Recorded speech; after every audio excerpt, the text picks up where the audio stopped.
Those who have studied history know that nothing invigorates and empowers an authoritarian regime more than a spectacular act of violence, some sudden and senseless loss of life that allows the autocrat to stand on the smoking rubble and identify himself as the hero.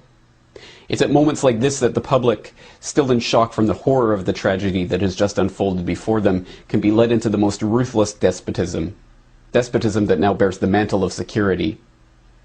Acts of terror and violence never benefit the average man or woman. They only ever benefit those in positions of power. This is why Nero fiddled while Rome burned. It gave him a chance to throw out the Christians to the lions and rebuild the capital of the Roman Empire in his own image.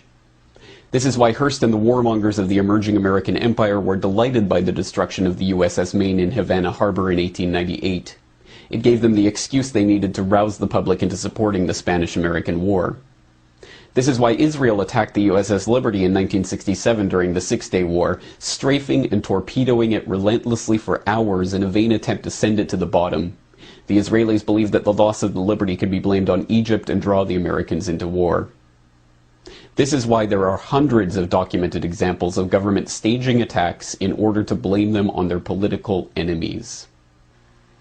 In every civilization, in every culture, in every historical period, authoritarians have known that spectacular acts of violence help to further consolidate their own power and control.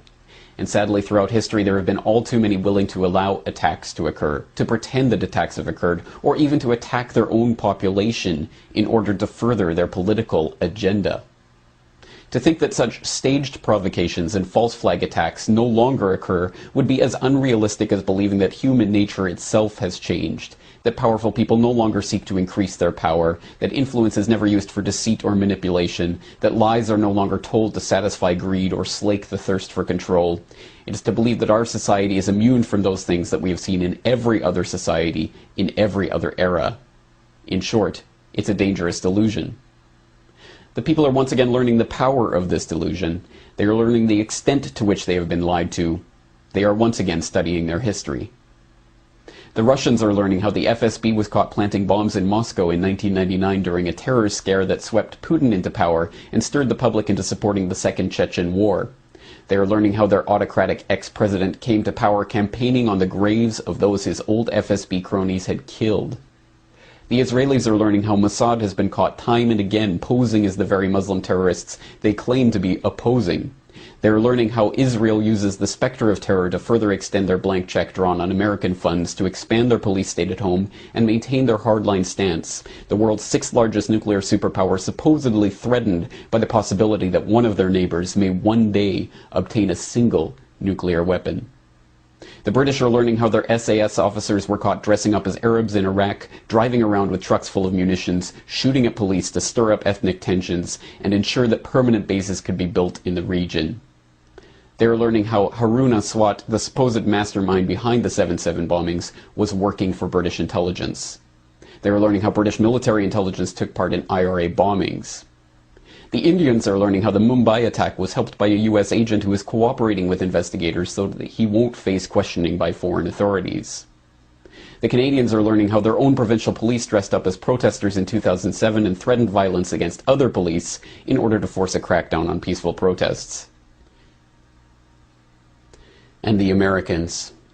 The Americans are learning that there were multiple bombs found, dismantled, and taken out of the Alfred P. Murrah building on April 19, 1995.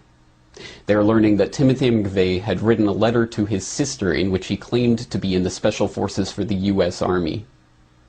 They are learning the bombing was being directed by FBI informants, just as the 1993 World Trade Center bombing was.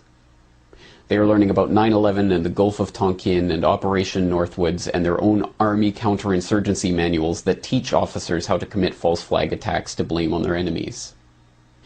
In short, the people are learning the truth. And now we see the same build-up to a false flag event taking place that we saw in 1995. At that time, the U.S. had a corporate media desperate to fling mud at anyone concerned by the actions of their government, and it had a government that was desperately unpopular.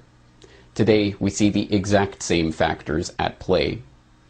If anything, the situation today is worse than it was in the run-up to the Oklahoma City bombing, with media consolidation meaning that groups of concerned citizens like the Oath Keepers are being attacked by the controlled minions on both the left and the right. And now it is not just the militia that is being demonized by the establishment.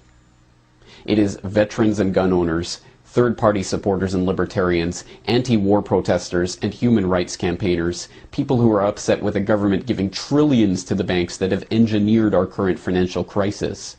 In short, everyone is now a potential terrorist according to the governmental and media agencies that deign to limit our range of acceptable opinion and control dissent. Even the word terrorist means something more than it did back in 1995. Now, after the false flag attack of 2001 allowed the passage of the Patriot Act, after the boogeyman of Al-Qaeda gave the NSA the opportunity to announce that they were collecting everyone's emails and everyone's telephone calls, after the former White House press secretary came out and admitted that the Bush administration had made up terror threats in order to scare the people into supporting the government, now we know what the real definition of terrorism is. It is governments scaring their own populations into line. But there is something else that's different now from what it was in 1995. The people are learning something else about terrorism. They are not terrorists for speaking out against their government. They are not terrorists for wanting the government to stop selling their children into servitude to pay bankers their bonuses. They are not terrorists for pointing out that the FBI and the CIA and Mossad and MI6 are behind every major international terrorist event. The people are not terrorists because they do not want to see more death.